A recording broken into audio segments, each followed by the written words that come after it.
Hey y'all, Sam, welcome back to my kitchen. In today's video, I'm going to share with you some spring pie recipes. Really easy to make. And this is a part of a huge collab called the Pies of March. And it's hosted by Lynn at the Mennonite Farmhouse and Tony from Kettle Kitchen. So I'll have their channels linked down below. Make sure you go check out their channels and like and subscribe. They have great channels and I know you're going to love their channel. So I'll have all the information linked down below. There are also going to be giveaways. I'll have that information linked down below as well. They're giving away a $100 Amazon e-card. So make sure you comment on all the videos. And I will have the recipes that I'm going to make today down below as well. Really easy to make because I've been sick for the past couple months. It seems like every kind of bug that comes out, I had strep throat. It was terrible. It was worse than the big C that I had, the COVID.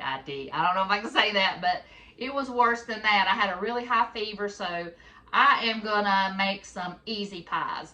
And I've got some whoopie pies that I made.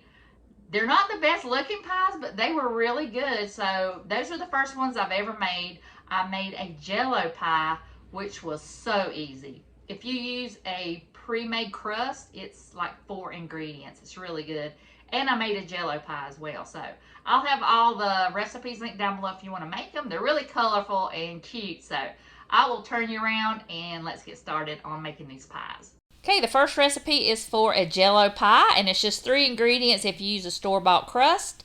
And you can use any kind of Jello flavor, but I'm just using lemon since that's what I have on hand. And you'll use it a little bit different than the package directions, so I will have the recipe linked down below. But I'm just going to put that in the bowl, and you'll take some boiling water and pour that over the Jello, and you'll mix that up for about 2 minutes until the Jello is nice and dissolved. And then you'll also take some ice water and ice, and you'll mix that together and put that in, and you'll stir that around for 2 or 3 minutes until it gets nice and thickened. And this is a really easy and quick recipe.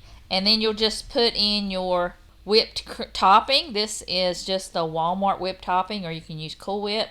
And I'm just going to use that whole container, and that's it. All you have to do is mix that up and put it in your pie shell. But I think it didn't have a whole lot of flavor. Next time I would definitely put a can of the sweetened condensed milk in there. It was a really light pie. So if you like a really light pie, almost like a flavored whipped cream, then that's for you. But I think it needed just a little bit more structure. But I'm going to go ahead and put that top on there and put it in the fridge and let it chill for a couple hours, or you could even put it in the freezer if you would like to have it set up a little bit faster, and that's what I did. And all I did was just put some whipped cream around it and put some on the top with a lemon. I told you I am not a cake or a pie decorator, but it was really good. Like I said, it really tasted more like this whipped cream, but that whipped cream was not good because it fell flat. Like the minute you sprayed it on your pie, it just deflated. So I would not use that if I were you. But the pie was still good. It was really light and airy. It just, I think, needed just a little bit something else, like the sweetened condensed milk, to give it a little bit more structure. We still did love the pie. It was just really light. If you're looking for something like lower calorie, that you want that dessert feel, this would be perfect for you. So I had some filling left over, so I thought I would maybe put some food coloring in it and maybe get that pastel color, like robin egg color. So I've got like a blue and also a bluish green that I'm going to put in some mini pie fillings, some mini pie crust that I have. So I just filled those up and put them in the fridge to set up for a little bit, and I decorated them just a little bit. I am not a decorator, that's for sure, but I just saw what I had at the house, and I had some of those mini robin eggs, and also had some of those carrot sprinkles, so I thought I would just throw that on there and see how it would look. This would be perfect for kids if you wanted to let your kids decorate them. I think they would have fun doing it, but I think it turned out pretty cute. Now this is going to be a cherry Kool Aid pie, and it only took 4 ingredients if you buy your crust. And this one was a lot better. It had a lot more texture than the other pie.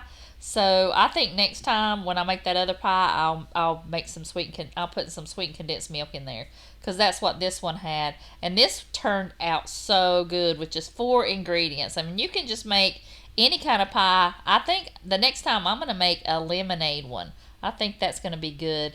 But this one was cherry, and cherry is one of my favorite flavors. So I thought this would be great, especially for a spring type of pie. And I think it would be good with some cut up cherries in there, or a strawberry one with some cut up strawberries in there. I think I'll do that. But you can make so many different kinds of pies with this. Just use a different Jello, and you got so many different ways that you can make this. So it's just the thawed Cool Whip, the Kool Aid, and the sweetened condensed milk, and that's it. This one's set up a lot better, and it was a lot thicker than the other one was. So I think this was the most successful of the 2 so far, but it was really good and just took no time to put together. So I'm just going to put that in my pie shell. Normally I would use my own crust. I'd make my own crust because I really like graham cracker crust.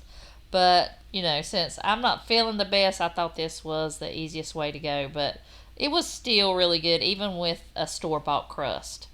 So I'm just going to put this in the pan, get it spread out really good, and I'm going to put that in the fridge and let it set up for a little bit, and then we'll try this one. This was so good, and it set up a lot better than the other one, but it still wasn't that sweet. So this is perfect for you if you don't want a really heavy dessert. It's light and fluffy, and it was just delicious. So I would give this a 10 out of 10. Okay, the last recipe is a strawberry whoopie pie, and I'm using some strawberry cake mix, some softened butter, and I'm also going to use 2 eggs and mix that up into a batter. Okay, I lined them on some parchment paper on a cookie sheet, and I took a scooper so that way they would be all the same size, and I baked them in the oven at 350 for about 7 to 9 minutes. I melted a half a block of cream cheese. I wanted to add it to the cream cheese icing because I didn't want it to be too sweet, because you already have that sweet cake mix that you've got to make the cookies with. So I just wanted something to add in there, and it was perfect. I don't like marshmallow cream, so I thought this would be perfect to put in there to take away some of that sweetness. Okay, I have my little whoopie pies out of the oven. They cracked on the top a little bit, but they were still good. They might not be that attractive, but they were delicious, and we all ate them. And I even gave one to my son for his birthday, as his birthday cake. Then I'm going to take that cream cheese mixture and just put that on the whoopie pies and put them together. And I don't know why I've never made these before, but they were so easy to do. I will try and make some different ones next time, different flavors. I wish I would have put some food coloring in there and made them a little bit more pink, but they turned out a little bit more orange than pink. I still had some of those sprinkles, so I thought I would decorate one of them and see how it looked. I might have to do that again and get some different kind of sprinkles, but I really liked the way it looked. These weren't the most attractive things I've ever made, but they were so delicious, especially that cream in the middle. It wasn't too sweet. Usually I don't like a really sweet cream in the middle, and these were just perfect. So I want to thank Leanne and Tony for hosting. I really enjoyed making these recipes. I'll have their channels linked down below, as well as a playlist. Make sure you go check out all the channels and comment on all the videos so you can win some door prizes and also win that $100 e-gift card. So I'll have all the recipes linked down below in the description box. And I hope y'all have a wonderful and blessed day, and I'll see y'all in the next video.